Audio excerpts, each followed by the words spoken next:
पगड़ी का मसला तब से चल रहा है जब सिखों के गुरु गुरु गोविंद सिंह जी महाराज ने, जब मुगलिया सल्तनत ने चाहे कोई कितना अमीर हो, चाहे कोई कितना ताकतवर हो, चाहे कितना खूबसूरत हो, चाहे कितना प्रभावशाली हो, पगड़ी नहीं पहन सकता था उनके सामने। तब उन्होंने खालसा पंथ को एक नया चेहरा दिया और पगड़ी दी थी। और आज पगड़ी देने की कीमत हर जगह दी जा रही है, पर यह दुर्भाग्यजनक है जब यूके में, इंग्लैंड में ये घटना घटे।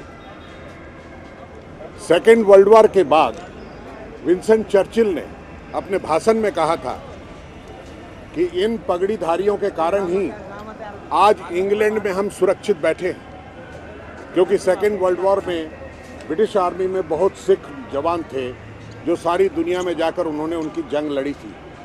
और उसका गवाह है कि आज बेल्जियम में भी, आप ब्रसल्स चले जाएं, बेल्जियम में भी आप देखेंगे कि वहाँ पर जो शहीद स्मारक बना हुआ है वो एक सिख जवान का बना हुआ है।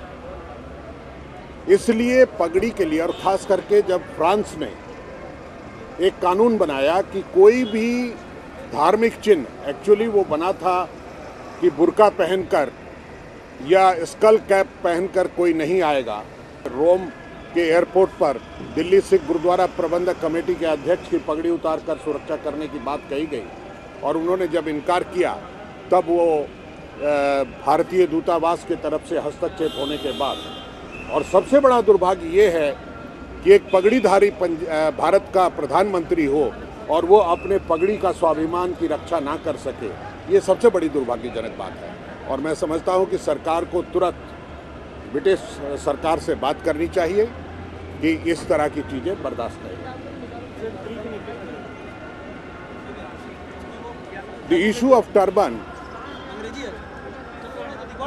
is raised by people of the then kings also.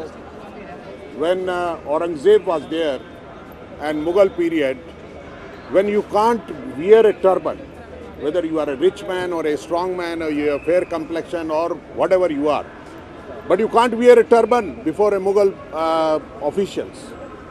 At that time, our Guru Gobind Singh Ji has given turban as one of the our dress, and ultimately it has become part of our life.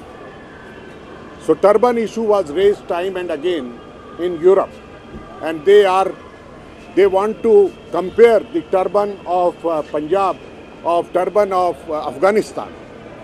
But we are not Afghani, and we have seen after 9/11 there was a lot of problem in America also.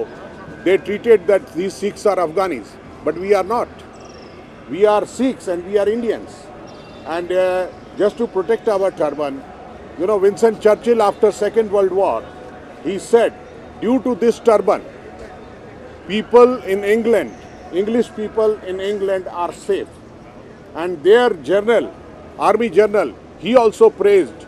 And when there was a helmet issue in England, at that time also they have given this exemption that if Sikh is riding a vehicle, or if Sikh is traveling, or if Sikh is a driver, or Sikh is driving a tram or train, he will not wear a helmet, but he will wear a turban. So recently whatever has happened, and it is very unfortunate that the Prime Minister of India is a turban man and he is unable to project turban worldwide. I demand that Prime Minister should intervene in this matter, and he should talk to the British government to give due recognition to this turban. Thank you.